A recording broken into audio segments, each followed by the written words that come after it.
Welcome back to Causal Loop. Today, we want to show you a tricky endgame puzzle, including one possible solution. You play as Bale, a researcher stranded on an alien world after an unfortunate mishap. In his search for a way home, Bale uncovers traces of an ancient civilization and meets various characters whose goals, motives, and legacies intertwine in unexpected ways. Bale can record his own actions, and the copies he creates repeat those actions automatically in a loop and as a team, while you, as Bale Prime, are already planning your next steps. But how does all of this actually play out? Welcome to the Nexus, a late-game biome where we can find some of the game's more complex puzzles. Without giving too much away, the Nexus is less a normal location and more a junction where different realities bleed into one another. In this section of the Nexus, Bale needs to activate a special anti-gravity lift. But to do that, he needs a key, a small battery currently stuck in a socket that we can't reach physically. This socket can be triggered by a specific terminal that launches the key out of its slot. But here's the catch. Right above it are 3 force fields, one green, one red, one blue. If the key touches any of them, it gets destroyed instantly. So our job is to somehow disable those force fields so the key can reach us. Wait a sec, a charging device for keys. That'll be important later. Spread around the area are control terminals we can use to temporarily shut down the force fields. But disabling all 3 at once and firing the key over to us, that's not something we can do alone. Good thing we can quite literally rely on ourselves. Now the phase rifts come into play, which will let us create our echoes. So first, we guide an echo to the terminal that controls the red force field. Get it together, Bale.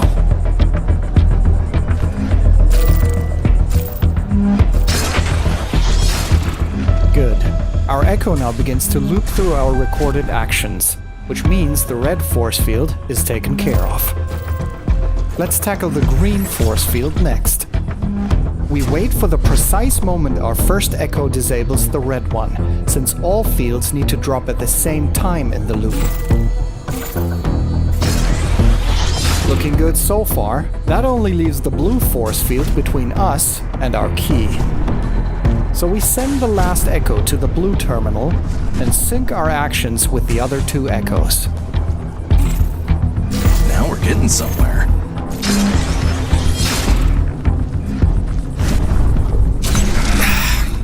Looks like we didn't pay attention and sent our last copy straight through an echo disintegrator. We'll need to bypass that since echoes can't go through it. Here's a terminal that can disable the disintegrator for a moment, but we only have 3 echoes available. Maybe we can have the first echo handle 2 tasks in one loop. Let's try adjusting its route. We're quite lucky the other echo wasn't depending on the one we just wiped. With the new echo, we now first disable the disintegrator, and then the red force field. With the right timing, we now should get the 3rd echo safely past the disintegrator. That worked. Let's hurry so we can reach the blue terminal in time to deactivate the last force field. Nailed it.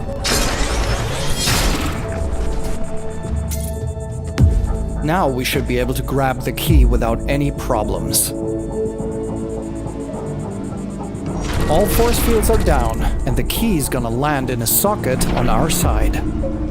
Though, there's one small issue. Keys lose energy rapidly when outside a socket. Once empty, they self-destruct.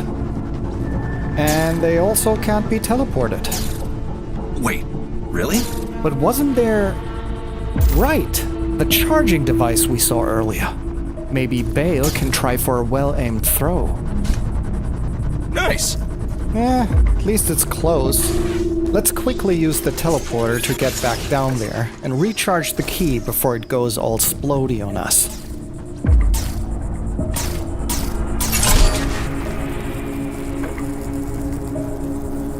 Alright, our key is fully charged.